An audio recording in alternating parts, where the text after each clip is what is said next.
Energy Manager Walkthrough Part 2.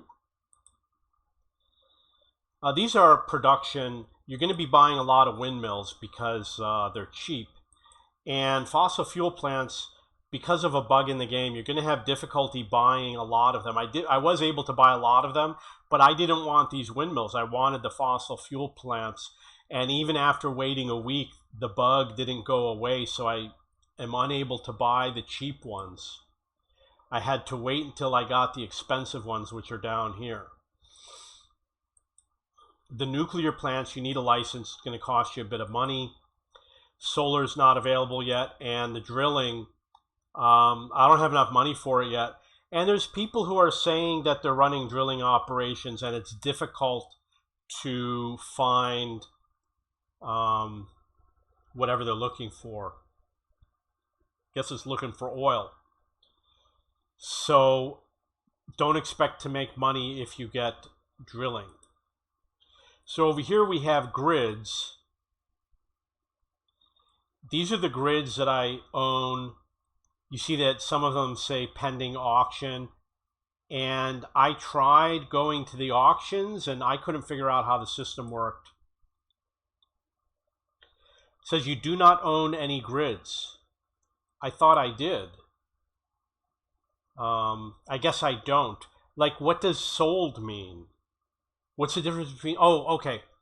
When you buy a grid, it's only temporary. You only buy the grid for a couple days. But the problem is it doesn't explain to you what the benefit is of buying the grid. So, I believe that the grids bring in a small amount of income. So if you win the auction, you get a small amount of income per day for all the grids that you own. But I didn't win any auctions, so it doesn't matter. And I did bid the minimum. This is the power exchange where you can sell energy. I never use this. It's very slow. Maybe you have to use it for hydrogen, I don't know. There's an option to lock, which means that when you go and do the sale, it will not sell it if you try to sell everything. So you see, you can also use the same feature where you can mark it at 84% like this. And it will open up the ones that are at 84%. Doesn't say what it's 84% of. I don't know, but it is a lower price. It's all that matters.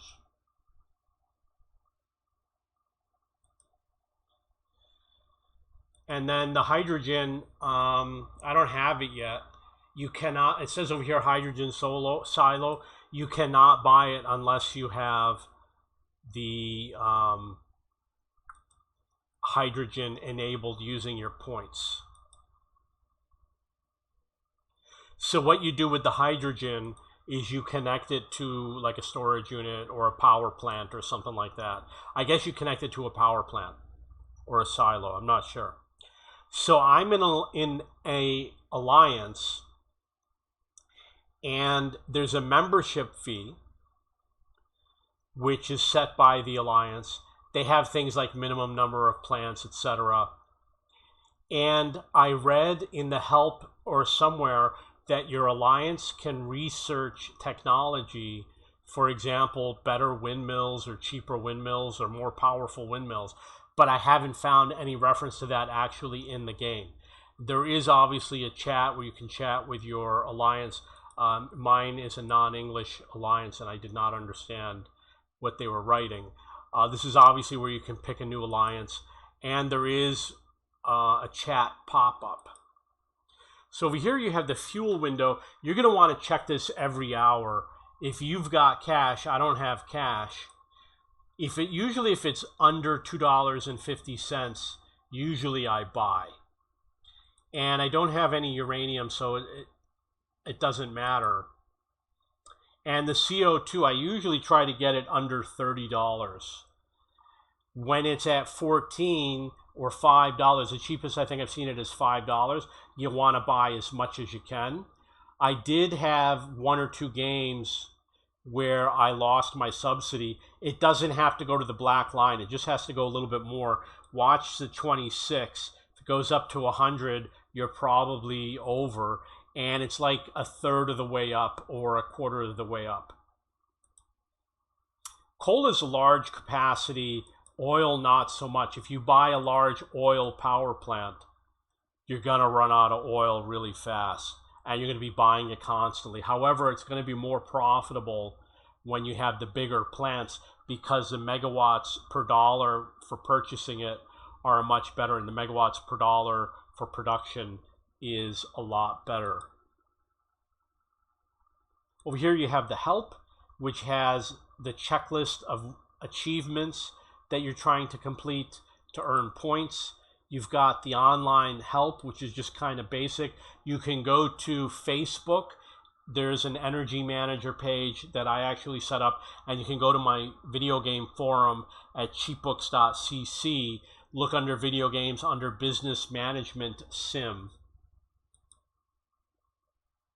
And then over here you've got the general discussion, feedback, game guides. I did learn a lot from game guides. There's people that are a lot further ahead in the game than I am, so they have a lot of knowledge and they've already done a lot of the testing. So over here on the lower right, you've got what you can purchase with points. I cannot stress any greater, get the cross-grid license and get a large area. Don't get these small ones that only have a couple of spots. Get something big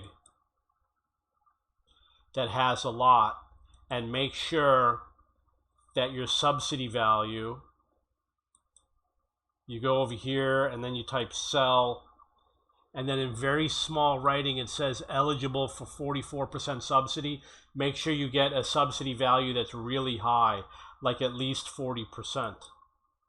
And then put all your storage facilities in the high subsidy area, and then you've got all the cross-grid licensing. But it's going to bring in more income to have storage in a high subsidy grid. Okay, so that is the walkthrough of the interface. You can click on these to see about a new office, and you can click on this. There's an option somewhere to expand your office,